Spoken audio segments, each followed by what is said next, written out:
Thank you very much. It's a great pleasure and joy for me to introduce my super good friend and colleague, Silke Hamann. Of course, Silke needs no introduction to you all because you know her work very well and her presence in the field. And I'm sure the words that I'll say are not going to do justice to the many exciting things that she's doing.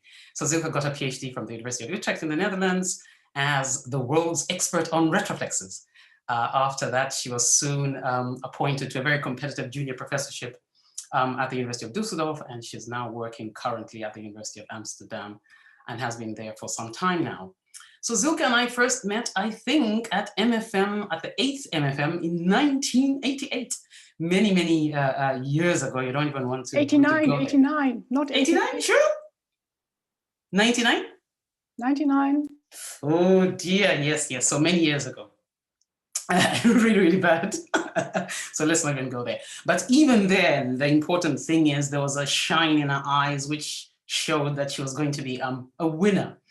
So Silke has a broad set of interests, and I consider her to be a very well-rounded phonologist with interests both in phonology and in phonetics, and in gaining a deeper understanding of the workings of the phonological grammar as a whole.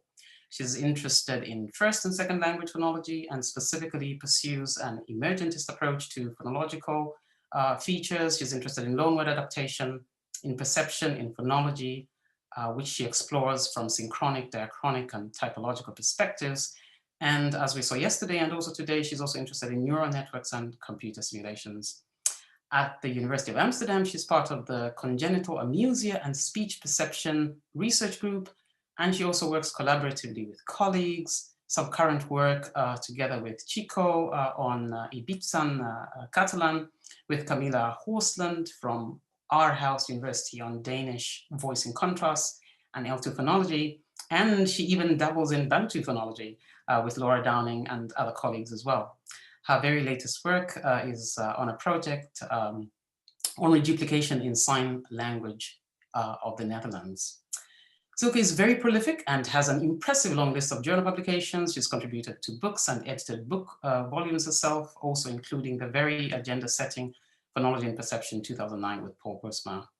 When I think of Silke's work, I think insightful, well thought out, considered analysis, and I have no doubt that we will be treated to the same today in her talk on phonotactic restrictions in phonological theory, from optimality theory to symbolic neural networks. Silke, over to you.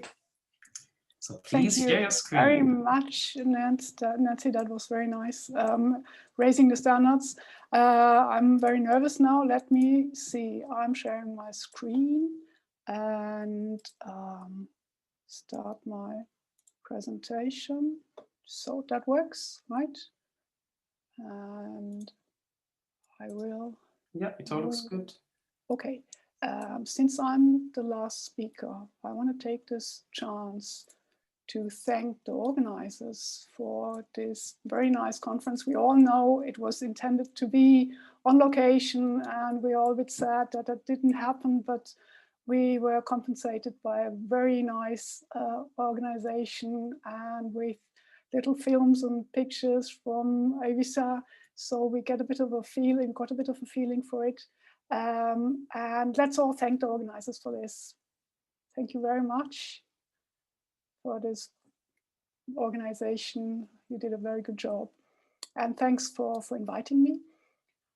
Right, as Nancy said already, my talk is about phonotactic restrictions. And wait, I'm still not happy with where I put the pictures of you. Let me, yeah, this might work. Okay, right. So, phonotactic restrictions and phonological theory, and this title is quite a mouthful and might give the wrong impression. This is really going to be a personal view of what I did the last 15 years in terms of phonotactic restrictions. So it's very different from, for instance, the two talks that we had yesterday by Kevin and colleagues, where they focused on phonotactics and modeled those in detail. I'm looking at how to apply phonotactic restrictions within a grammar and how they interact, phonotactic restrictions, with other phenomena, how they can be modeled in different processings. directions. So this is my agenda. So we're going to look at optimality theory, production, perception, and reading. Then I'll move on to neural networks, say a little bit about why, have a brief introduction of 2 case studies that I do in collaboration, and then I conclude. If there is anything, wait, maybe I should open the chat too, just in case. So the PDF is available, right? Okay, right. OT, you all know it. I just want to give the background for the constraints. So we are modeling in OT the mapping of an underlying form to a phonological surface form with faithfulness constraints, and markedness constraints evaluate the phonological surface form.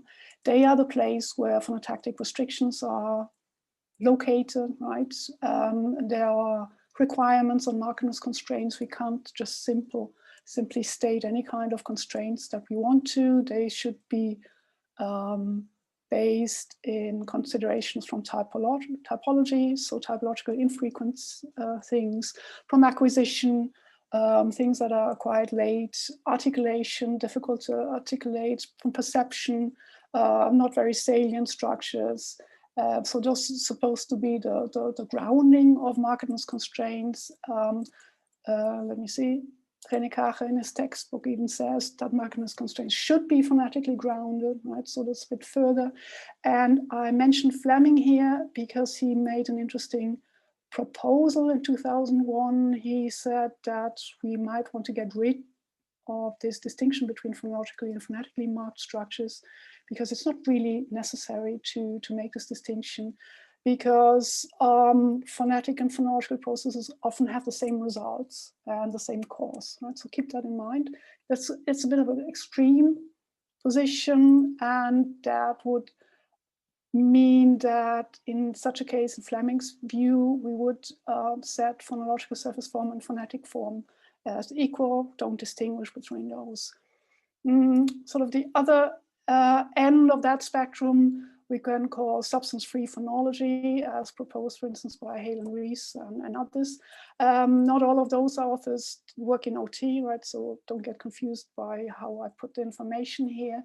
But the basics of substance-free is that phonology is not influenced by phonetic considerations. So markedness constraints do not need to be motivated.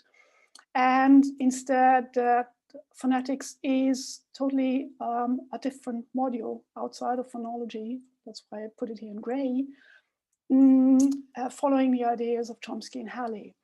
Chomsky and Halley still assumed that phonetics is universal. Later work showed that it's very much language specific. And we even had at least 2 talks yesterday that also supported this view of language specific phonetics, right? So Stefano and his co-authors talked about sonorants in Turkish that do not really, are not so easily defined, are very language specific in their phonetics and phonology.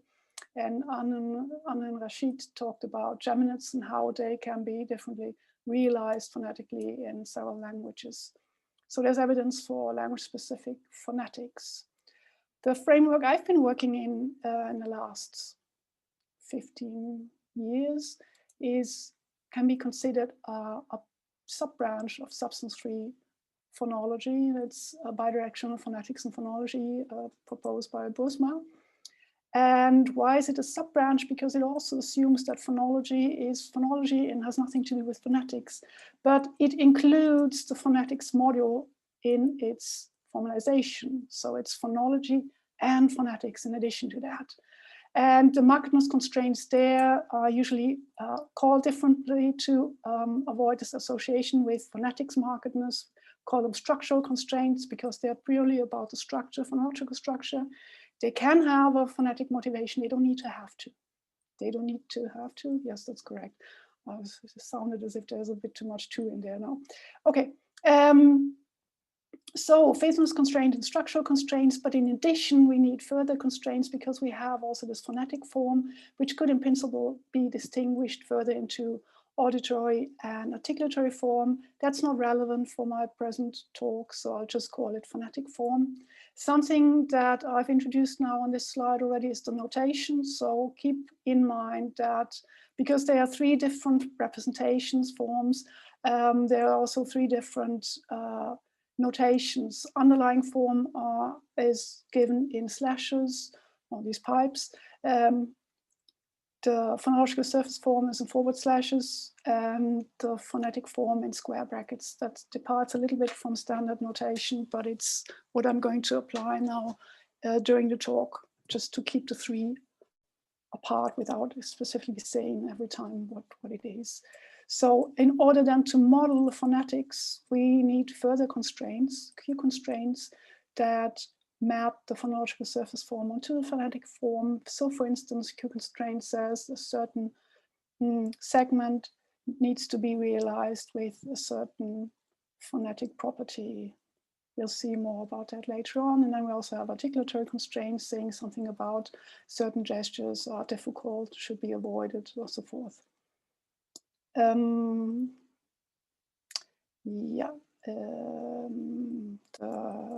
Right, so the last 2 points, so the articulatory constraints and the ranking of Q constraints sometimes reduplicate the work or have sometimes the same effect, so almost the same effect as a structural constraint. And that is exactly the criticism that Fleming raised before, that I mentioned before, right? That it's sometimes not so easy to distinguish between phonetic and phonological processes that have the same results, and therefore we should put them together. I'll show now an example where this is the case, where we have sort of the same thing going on in phonology and phonetics, but I'll also show that it's quite easy, I think, sometimes at least, to distinguish the two and also to model them. Right? So my example comes from Dutch degemination. I've used that example before, so if you heard it before, this is some kind of repetition, because Dutch has obligatory phonological degemination within a prosodic word. So for instance, you have a verb and a past tense, morpheme z and t. When they come together, this is an instance of a so-called fake geminate, right? They come together, but gemination is avoided. There's just a singleton realized in these instances. Similar with feeds and stir, only one stir in this sequence. In addition to that, we do have a phonetic degemination process too in Dutch. And here are three examples. The first of those is from Strugatsuk and Sebrechts, because they looked also at the articulation. I found this really interesting. So you have compounds like pa and reize, which can be pronounced with a fully long R, but also totally reduced. Interesting in this example is that in Dutch, the allophone of the R in coda position is either bunched or retroflex, so nice R, not what I did now in when I pronounced it. And the onset R of the following word is can be either kind of fricative, uvula, vela, or even an alveolar tap, but the two realizations differ, right? And what Strugatsuk and Sebrechts found with the articulatory study is that even in this really reduced form, both gestures are still there, but they are totally overlapping in time, right? So the segment that results is, in terms of time, comparable to a singleton in other positions, but it still shows both gestures, which I think is neat evidence that phonetically there is some kind of reduction, but it's definitely not a phonological process, because then we would not be able to explain why still both gestures are there, right? The second example is from Boy. I'll come back to that later on. Boat tour, that's going to be the example I'll refer to several times. And then I included sort of my favorite private example, Dropbox, as loanword, which is realized mostly with just a single B. Internally, after we get voicing assimilation on phonology, this can be reduced, and this long B. It's not an ideal example because it's a long word and we don't know whether that is not stored as this form underlyingly, right? It's not so clear whether it really shows all this reduction phenomenon. But okay, what we see here, two gemination processes, but with different results, categorical results and gradient results. And when we want to model that, we could do it the following way in Bifon. And don't be afraid, I'm not going to show any OT tableaus today. I'm just going to explain the principles, but I thought it's too much time and tedious. And in the afternoon, late afternoon, last talk, no tableaus. So we have an input to morphemes that they are realized as just one single T in a surface form in one phonological word. Why is that? Because we have a constraint in Dutch that says we don't want to have geminates within a prosodic word. I refine this here and say a lower prosodic word because one could argue that the P word is recursive in Dutch, in compounds also sort of form a higher prosodic word. So that's why the specification is not so relevant for us. Okay, so the two T's here form just one in the surface form. Alternatively, we could have a candidate that has two separate T's and two separate prosodic words, right? But that does not really work because then we would have a prosodic word just consisting of t, an unstressed vowel that violates a number of other constraints against such prosodic words. Right, so surface form, that is realized then in the phonetics with a closure phase that is short, right? So it's not a long one. This is opposed to the Botocht example where both parts can form their own prosodic word, no violation of the geminate constraint because the sort of the pseudo geminate, fake geminate is across word boundary. But that then can be realized in different ways, 3 different ways, depending on speech style or how quick speaker speaks. And we can account for that by a constraint like star hold that says do not hold an articulator in a non-neutral position for any positive duration. So keep it short, in other words. And this constraint can be high ranked in quick and informal speech, where it outranks then a Q constraint that says, well, you have two identical plosives in the surface, they should be realized with a long closure phase, right? So I think this example shows nicely, it's perfectly possible to keep the phonological process distinct from the phonetic process and to formalize it separately and even show that it has different effects. This is a bit reminiscent of a notion of rule scattering introduced by Ricardo Bermudez Otero, who proposes something like that, same rule applying in different layers of the grammar. This is not exactly the same rule, but what is similar to Ricardo's idea is that things can move up. What I mean by that is we can understand, we look at this situation, how it can come that a child acquiring the language might maybe face a lot of these reduced, very reduced forms and not enough of those not reduced forms to postulate a phonological process and say, in my language, I really always avoid geminate even across word boundaries, right? So it could come up with a new constraint replicating what we have here already. So what I'm trying to say is it's conceivable that such a phonetic process can lead to phonologization in the next generation. That can explain how a lot of these structural constraints are actually grounded in the phonetics, have some origin in the phonetics, but they can then in later generations move off to something totally different that is not related to the phonetics at all anymore. Okay. This is sort of the first part. So I rushed through production. Why am I calling this production without really explicitly saying at the beginning? That's the default. If we look at OT, we're looking at a underlying form that's mapped into a surface phonetic form. So we're only looking at the production direction. I'll show now how we also can use these constraints for perception process. And I'll show the model again, and just turn around the arrows, then we're done. Perception, no, that's a bit cheeky.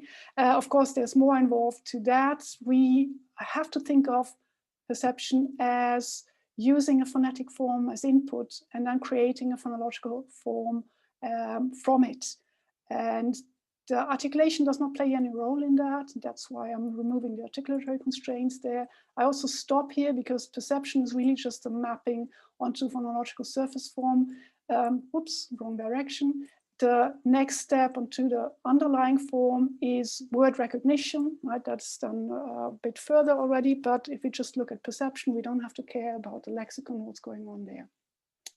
The nice thing now is if we just turn the whole model around, which is possible with constraints because they can work both ways, we can still use our structural constraint to apply and evaluate the phonological surface form. This is possible because in this model, we have 3 levels of representation.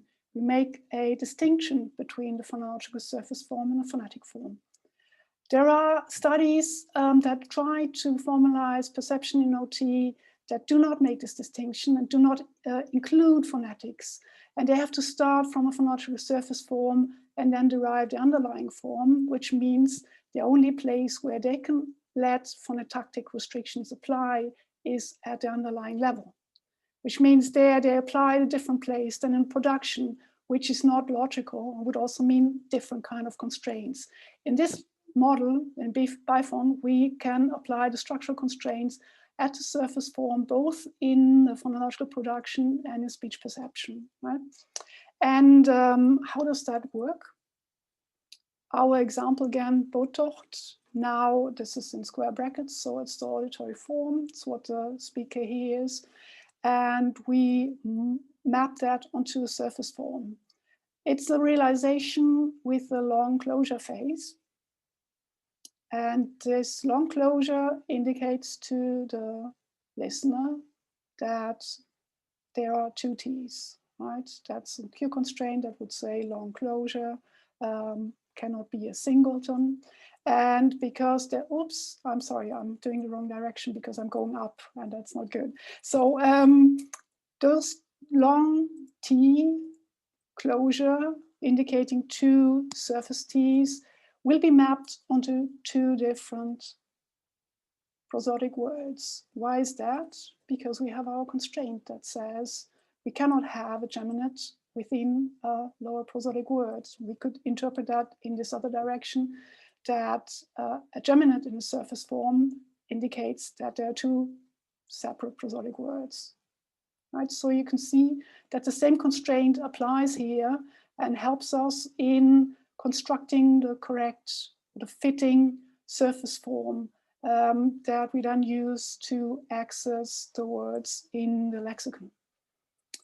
If we have a very reduced form with a very short closure phase, there's nothing in the cues that tells us that this could be consisting of 2 T's. So the listener in this first step would construct just a single T and probably just 1 prosodic word. But in that instance, the lexicon would help and say, I don't have a word like that in my lexicon. You must have misperceived, and maybe even help in constructing this as 2 words. We can also think that maybe because there are 2 stresses, primary and secondary stress, that also helps in constructing 2 prosodic words. But there's a remedy in this instance, which I'm not going to formalize here, but you understood the workings now of this perception grammar and the structural constraint that we've introduced before in the perception, right? So the same constraint helps us out here. And that lets me to the next slide. In perception, we've seen a lot of studies that have shown that these L1 phonological restrictions have an influence on L2 perception, right? So they influence what we perceive. And I'm just giving one study here. I could have given a whole page of references, but this is not the focus of my presentation. So one study is sufficient. What is interesting is that in this paper that Paul and I published in 2009, we provided a formal account of this with the perception grammar that I just shown, with structural constraints that apply to the surface representation. We can formally explain what's going on with these L1 phonological restrictions applying on an L2 auditory input. Right? And even more, we can better understand what's going on in instances where input changes. So we all noticed that we will have far more English loanwords in every language by now, which is, these loanwords are very much like the original English words. How come? It's due to the fact that our listeners, these newer generations, have much more input from English, which lets them demote their phonotactic constraints against those English structures that are not okay in their native language. So, sorry, distraction. So we can observe changes in loanword adaptation as if we look at different generations. This is something I have presented at an earlier OCP 5 years ago together with David Lee, Hong Kong Cantonese borrowings of the same or similar English words, and where one could see early borrowings very much adapted to the Hong Kong Cantonese structure, newer borrowings very English-like, and where we argued that this change in perception grammar explains these differences in sets of words and how they end up in the lexicon, which makes then the assumption of lexical stratification redundant for such cases. Right? Okay, right, so we looked at perception, how these phonotactic restrictions apply in perception. Now the last part of OT is a reading process. And it seems as if reading is restricted by the same structural restrictions than phonological production and perception. So once again, the model in the perception direction, and it is reasonable to assume that we can also map an orthographic form onto a phonological surface form with the help of structural constraints. And the only thing we then need are some kind of orthographic constraints that say certain letters, if we talk about an alphabetic script, are mapped onto certain phonological representations. This is what I've been doing together with the former student Ilaria Colombo in 2017.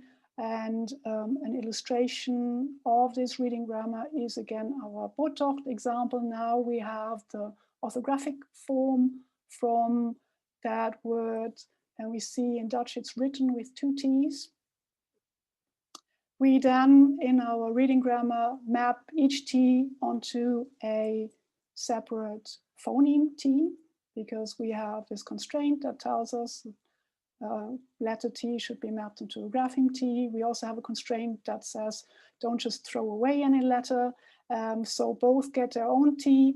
But again, 2 T's in a row indicate those 2 T's straddle a P-word boundary, right? So they belong to 2 different words. So we've seen, again, even in this reading, our phonological knowledge applies in terms of phonological restriction and tells us what we should have perceived, how we should construct this phonological structure from it. There's a recent paper where I've shown all of this together, and also the not only the reading but also the reverse writing applying, but there's no time to do this. Okay, so that was a reading process, and that means we're done with OT. And you got some kind of impression of what I did the last years in terms of formalization. I moved further, I thought, yes, I mean, OT is nice and well, and we saw that these phonotactic restrictions influence not only phonological production, but also speech perception reading. And this can be implemented in OT with one and the same structural constraint, right? That's neat. But that's hinging on this idea that we have several levels of representation, and that idea is not linked to OT, right? Several levels can be applied in other models too. And the newest model that we've been using in Amsterdam, you know already, neural networks. So I was wondering, how do phonotactic restrictions work in a neural network? So that was my motivation for why I were thinking about this. And I will show you two brief cases where I've started with colleagues to think about the application of such structural restrictions in cases of L2 acquisition. So we're still on this perception side. We're still looking at how auditory input can be mapped onto phonological structure. Okay, neural networks. Some of you have been there yesterday at Klaus Seinor's talk and seen this picture before. For those of you who haven't, I'll walk you through it. So the simple neural networks that we've used to model this biphon multi-level model, bidirectional multi-level model, are given here. And the idea is that each level of representation is implemented as a separate layer of nodes. So we have several nodes down here that stand for a auditory continuum on which input can be given. That is the auditory or phonetic representation that I've been talking about before, right? Then we have the surface representation nodes and also some lexical nodes underlying representation. There are connections between the surface nodes and all auditory nodes. There are also connections between all surface nodes and all lexical nodes. And we saw yesterday how these connections can be strengthened by input. Certain connections get stronger and stronger, others sort of decrease and are disappearing, so that we get specialization of certain nodes on the surface and get recurring patterns for the same input, standing then for phonological representations, right? There are several points that we need to say about that. Let me see. The first one that I wanted to mention is that what we've shown really neatly is that this network can show how phonological categories emerge. And with categories, I mean both phonemes, but also features. Yesterday we saw phonemes emerge. Yes, can't even remember. I'm sorry, class. Blackout. But this is work that has been done by several of our groups. So Paul, but also Titia Benders, Katja Gladkova, Klaas. I've been involved in a few of them. So that was mostly about how do categories emerge. A big problem with networks like those is the representation of time, because you see already there's one input, we can indicate there's one sound coming in and that's it, right? So what do?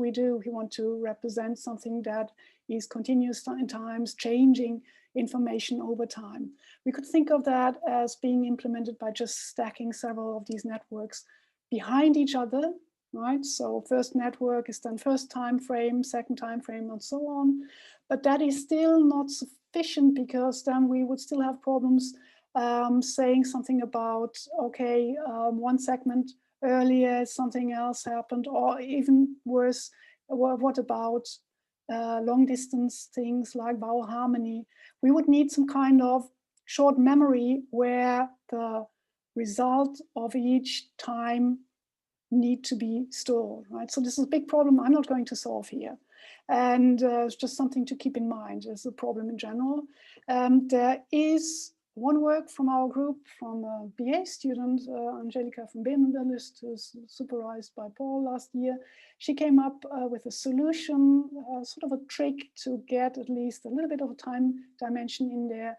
She modeled the perception of diphthongs, right, where we do have two different segmental things coming in over time, but she simply had two auditory continua representing the basilar membrane next to each other, mapped to the same neural network, and then just pretending that this whatever's been activated on this first basilar membrane is sort of first in time, and the second membrane came second in time, but it causes a common result in the surface form. So that's a way of getting around time a little bit, but you see already there are major restrictions.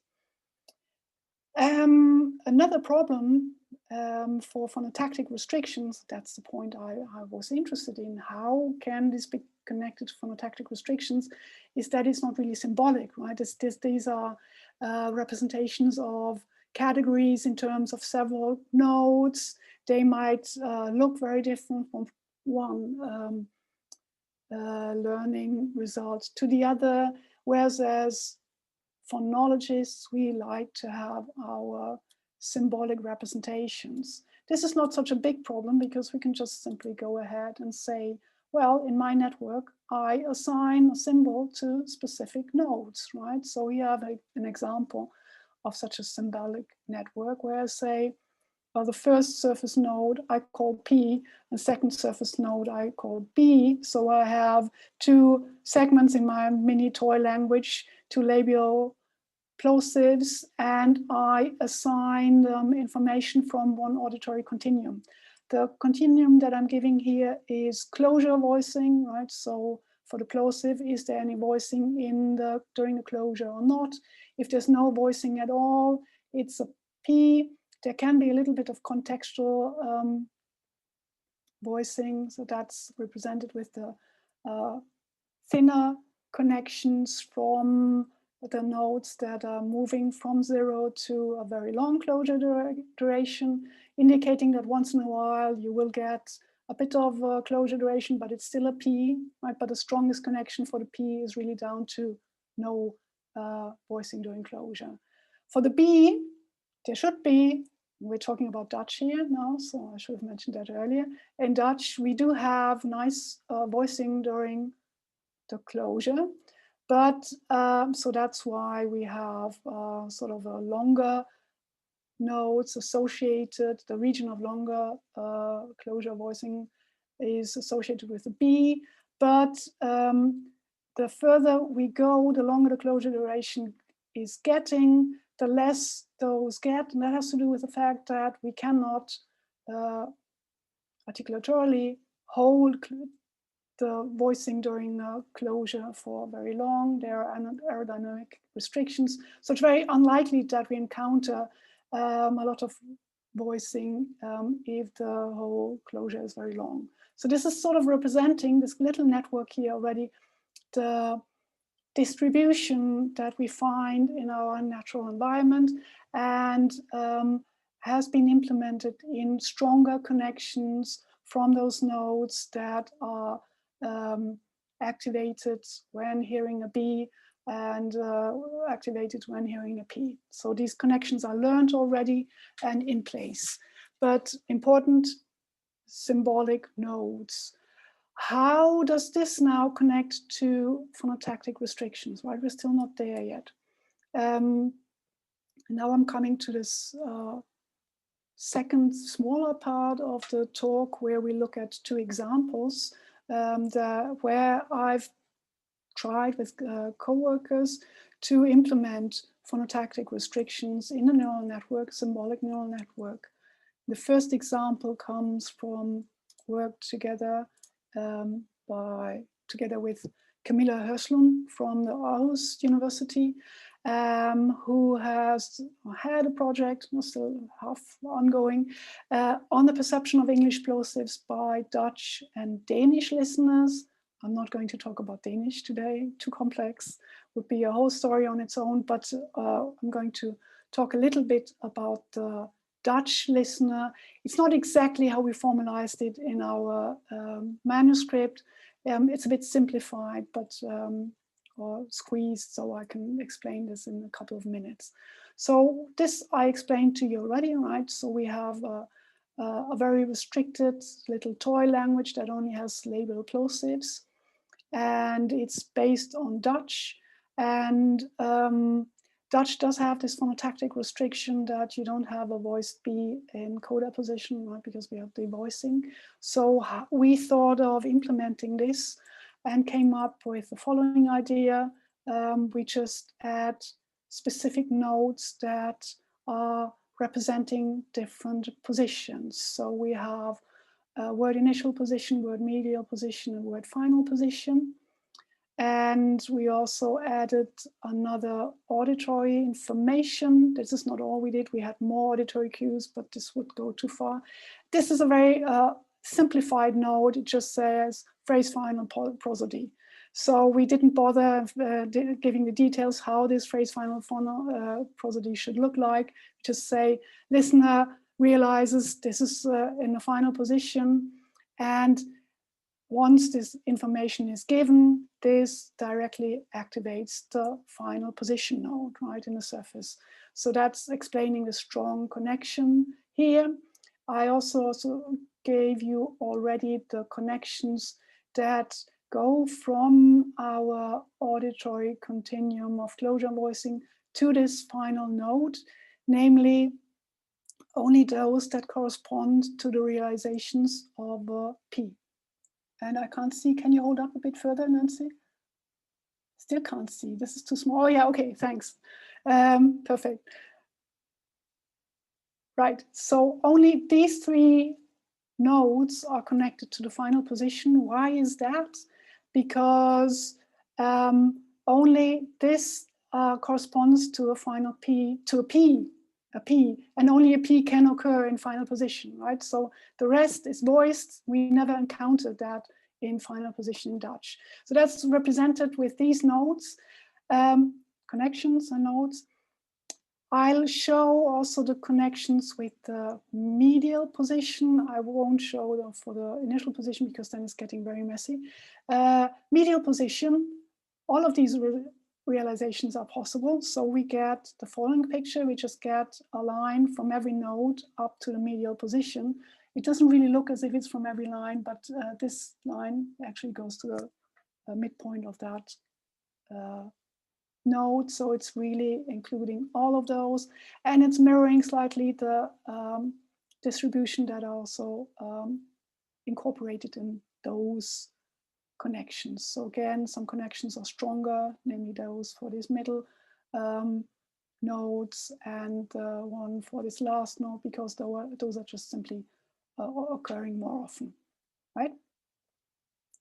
And now we let this Dutch native listener listen to an input that has the values of a very frequent final B in English. So phrase final prosody is switched on, and sort of a middle value of closure voicing. So partly devoiced, but enough voicing in there. And what does a native Dutch speaker perceives here? They perceive something that is an activity spreading up to the nodes from the connections. It perceives a B-like sound, right? And this phrase final prosody, of course, activates the final position, but we also get quite some activation of the medial position.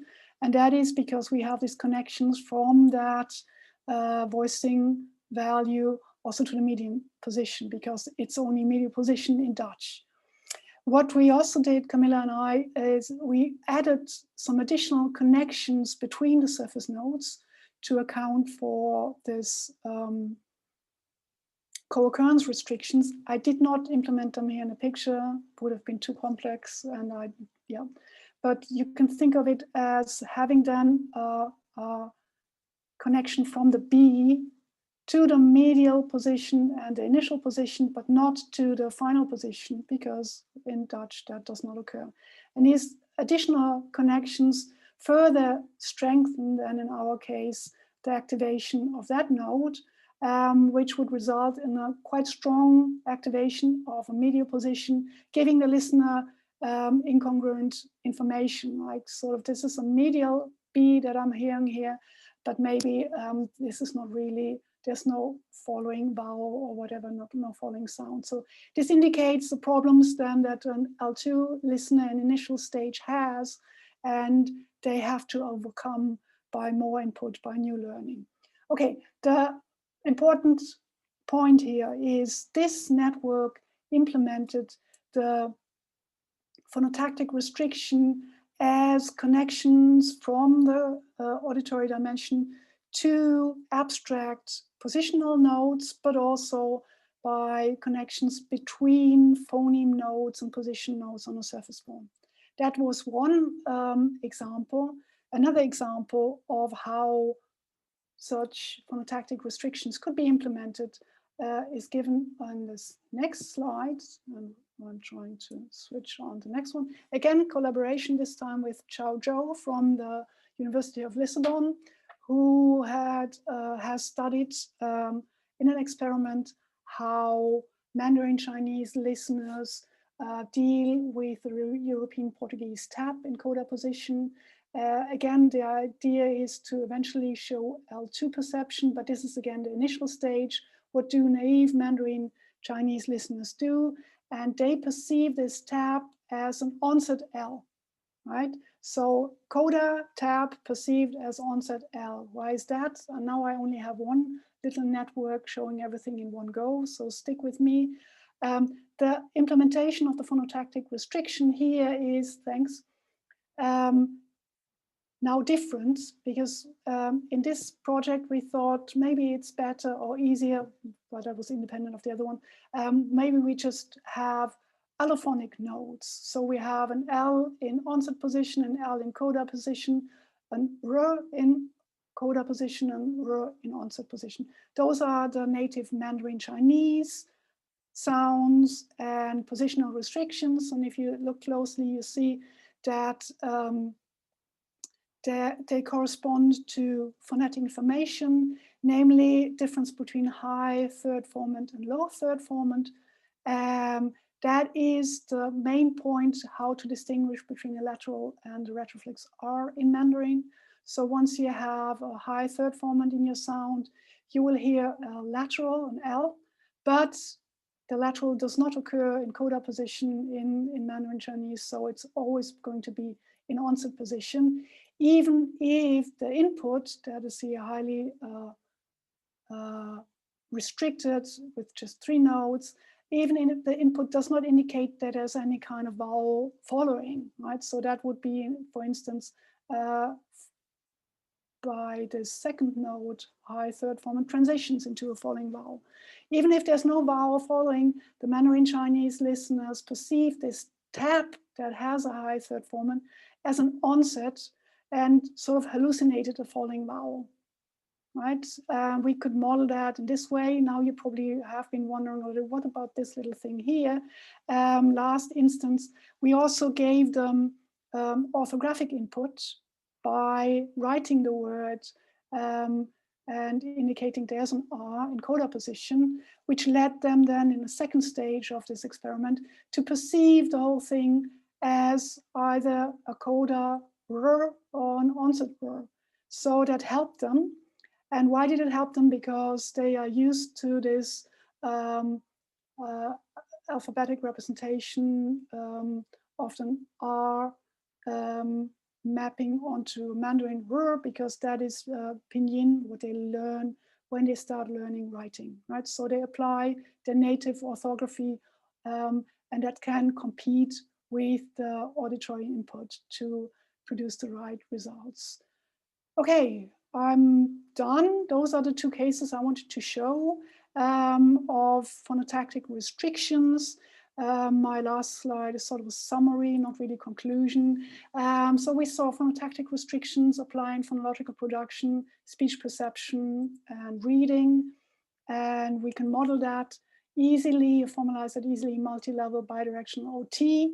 The transfer to a symbolic network is possible, but looks very different, right? So in one instance, we had these abstract positional nodes, which also allow for connections from phoneme nodes to positional nodes within a surface form. And the other instance were concrete allophonic nodes, where we postulated an additional L1 allophone, namely the coda L, which doesn't really occur in the L1, and that's maybe a bit iffy, but maybe more about that in the discussion. That's it. Thank you very much. I want to thank again my collaborators, Chao and Camilla, and of course the whole group in Amsterdam for their collaboration. That's it. Thank you very much. Excellent. Thank you. Thank you very much, Silke. It was really, really great talk.